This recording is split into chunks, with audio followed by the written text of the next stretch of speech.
This has been a 10-year-long rant of mine on this show. Yes, it has. And I apologize for doing it again because I know you're sick and tired of hearing it. But I am sick and tired of watching it year after year after year, that the NCAA gets away with this raging injustice to me, in which they give automatic bids. And I know they want it to be a democratic process, and God bless democracy.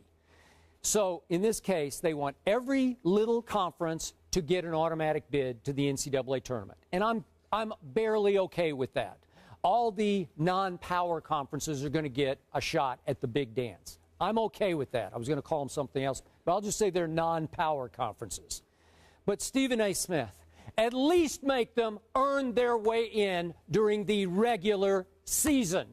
Do not trump up some case for these teams to go win a postseason conference tournament that is nothing but money makers for these conferences. God bless money making. You, as you say, are a proud capitalist. But in this case, it brings in one after another fraudulent NCAA bracket team. That you just mentioned a couple of them. I mean, Cal Poly is 13-19, but they got hot, and freakishly, they stole their conference tournament and they stole a bid. And Mount St. Mary's, God bless them, at 500, 16-16, they got hot. They stole their conference tournament and they stole an automatic bid.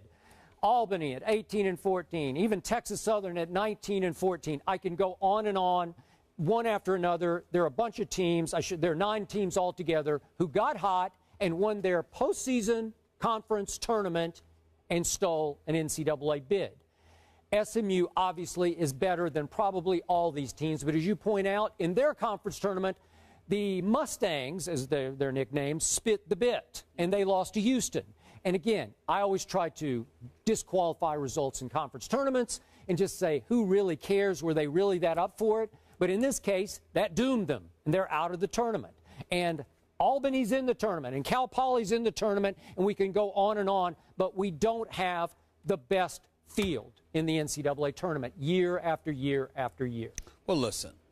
First of all, nobody is refuting your claims that there are teams that are in there that don't deserve it, that there are teams in there that are just incredibly and conspicuously inferior to those who are in or who got bounced out, who got snubbed, that deserve to be in.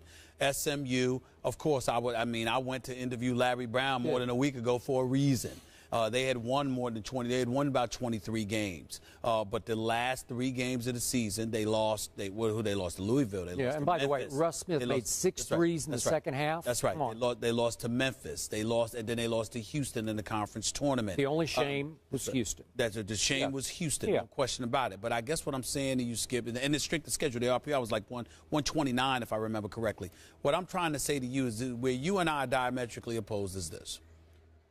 I've often told you, it's not the NFL, well, not to say that's not the NFL, it's not the NBA or whatever the case may be. You don't have the luxury of playing against everybody. You can only play the people in front of you. You can only play the people on your schedule. When you combine that with the fact that you've got these major conferences, okay, maybe about 6 of them, and it's essentially that, what do we want? The NCAA tournament to be just about them? When you look at it, there hasn't been a 16th seed that is knocked off of a number 1 seed, but there have been several 15 seeds, or a few 15 seeds that knocked off a number 2 seeds. There have been several 14th seeds that have knocked off a 3 seed. The list goes on and on. Sure. These things are plausible. These things are possible. And a lot of times, again, you've got nothing to lose. But in the end, if you're playing basketball, just think about it this way, Skip. You're supposed to go out there and play 25 to 30 to 35 games a year and have absolutely no chance whatsoever of competing in the NCAA tournament. There's something that's just inherently unfair about that. There's always going to be somebody who is snubbed. Sure. There's always going to be people who don't get in.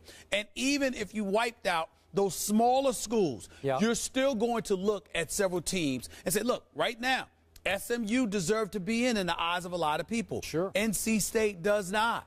BYU does not. But guess what? They're in, okay? So we're even debating that amongst the supposedly deserving teams. So if you're a smaller school and everything is about just getting into the dance, having a chance You don't zap that or strip that possibility away from them before a game is even played because they don't warrant consideration because of their locale, because of their conference, and the level of athlete that they're able to recruit to their school. You got to have some fairness in the system in that regard. So I applaud it.